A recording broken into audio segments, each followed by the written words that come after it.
سڵاوتان لەبێت بینەران و بیسەران ئەم کاتتان باش لە بەرنامەیەکی دیکەی جیاوازدا هاتینەوە لاتان کە بابەتەکەمان بریتیە لە جەنگی جیهانی یەکەم.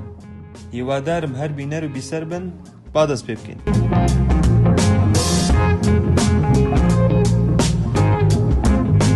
جەنگی جیهانی یەکەم شەڕێکی درەندانەی نێودەوڵەتی بوو لە نێوان ساڵانی 1914 بۆ 1918. ئەڵمانیا، نەمسا، هەنگاریا، بولگاریا و ئیمپراتۆریەتی عوسمانی کە بە زلهێزە ناوەندیەکان ناسراوە شەڕیان لە دژی بەریتانیا مەزن فەڕەنسا و رووسیا و ئیتالیا و ڕۆمانیا و ژاپۆن و ئەمریکا کرد کە هێزەکانی هاوپەیمانان بەداخەوە بۆ تەکنەلۆژی سەربازی نوێ و ترسناکیەکانی جەنگی چاڵەکان.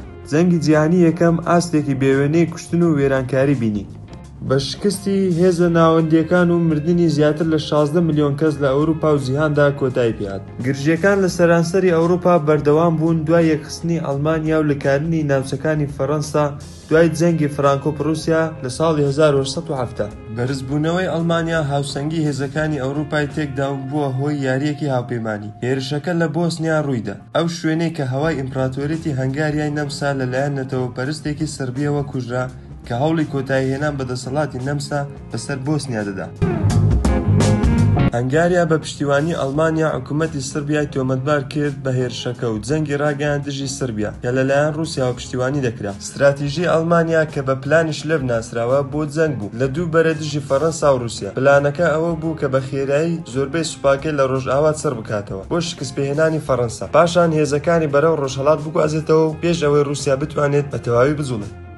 لە ئاسیا ژاپۆن لایەنگری بەریتانیا کرد و کۆلۆنیەکانی ئەڵمانیا لە چین و زەریای هێمن گرت. ئیمپراتۆریەتی عوسمانی دوژمنی مێژووی ئیمپراتۆریەتی رووسیا چووە ناو جەنگەوە لەلایەن نەمسا و هەنگاریا و ئەڵمانیا کردنە دەرەوەی بەرەکان لە ڕۆژهەڵاتی ناوەڕاست بۆ کۆنتڕۆڵکردنی دەستگەیشتن بە نەوت و کەناڵی سوێز. پێشکەوتنی ئەڵمانیا چووە قوڵای فەڕەنسا و نزیک بووە لە پاریس، بەڵام لە شەڕی مارن لەلایەن هێزی فڕانکۆی بەریتانیاوە ڕاگیرا. ئەم شکستە مانای کۆتاییهێنان بە پلانەکانی ئەڵمانیا بوو بۆ سەرکەوتنێکی خێرا لە فەڕەنسا. هەردوولا لە چاڵەکاندا هەڵکەوتن و بەرەی خۆرئاوا شوێنێک بوو بۆ شەڕی 3 ساڵەی کەمبوونەوە کە یەکەم بەکارهێنانی چەکی کیمیایی و گازی بینی. جەنگە گرنگەکان بریتین لە ڤیردۆن و جەنگی سۆم لە بەرەی ڕۆژئاوا و شەڕی دەریایی گەورەی جۆپلین لە نێوان کەشتیەکانی ئەڵمانیا و بەریتانیا لە ساڵی 1916.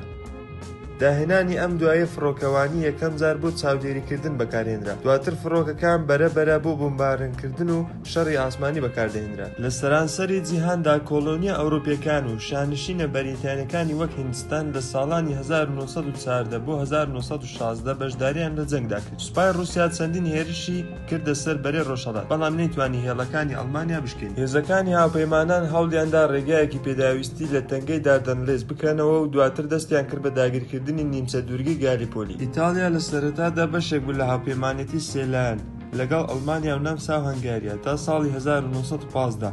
بێلایەن ماوە و کاتێک لە دژی نەمسا و هەنگاریا بوو بۆ لەکارنی ناوچەیەکی نوێ. هێرشەکانی ئیتالیا بە درێژایی ڕووباری فۆنزۆ ئەنجامێکی کەمی بەدەستهێنا. بە ئارەزووی گەڕاندنەوەی بە کۆمەڵ بۆ ناوچەکان، بولگاریا چووە پاڵ هێزە ناوەندیەکان لە داگیرکردنی شێرپە. لە دەریاکاندا هێزی دەریایی شاهانە گەماروی دەریای سەپاند بەسەر ئەڵمانیادا. لە کاتێکدا ژێردەریایەکانی ئەڵمانیا بەکاردێنران بۆ نەقۆمکردنی کەشتیەکانی سەربازی و بازرگانی کە بۆ هاوپەیمانە دابین دەکران، لەوانە ئەوانەی کە لە ئەمریکاوە داهاتن. لەگەڵ ئەوەشدا بەریتانیا لە پەیوەندی لەگەڵ ئەڵمانیاوە بۆ مەکسیکی ناردووە و هاوپەیمانیتی پێشکەش بە ئەمریکا کردووە و لە ساڵی 1970 بڕیاری دەبچێتە جەنگ. نەبوونی سەرکێشیەکانی رووسیا لە مەیدانی جەنگ و ناسەقامگیری ئابووریدا لە شۆڕشی بەلشەفیکی 1970دا تەقیەوە کە کۆتایی بە دەستێوەردانی رووسیا لە جەنگی جیهانی یەکەم هێنا و دواتر بووە هۆی دروستبوونی یەکێتی سۆڤیەت. هەرچەندە رووسیا لە یاریەکە دوور بوو، ئەڵمانیا توانی تیشک بخاتە سەر بەرەی ڕۆژئاوا، بەڵام نەیتوانی سەرکەوتنێکی خێرا بەدەست بهێنێت بەرامبەر هاوپەیمانان پێش گەیشتنی هێزەکانی ئەمریکا.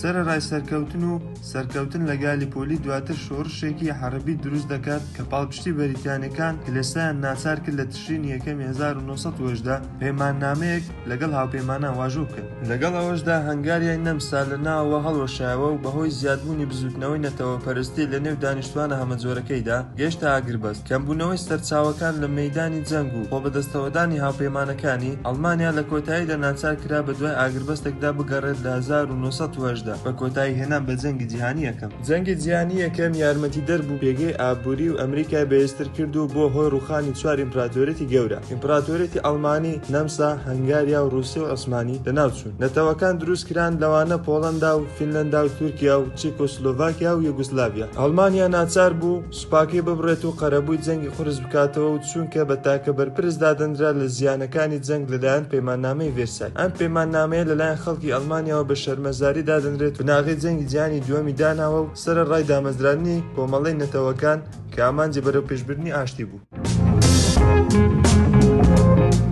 بەم شێوەیە هاتینە کۆتایی ڤیدیۆ بابەتەکەمان. هیوادارم جێگەی سەرنج و ڕەزامەندی ئێوە بێت.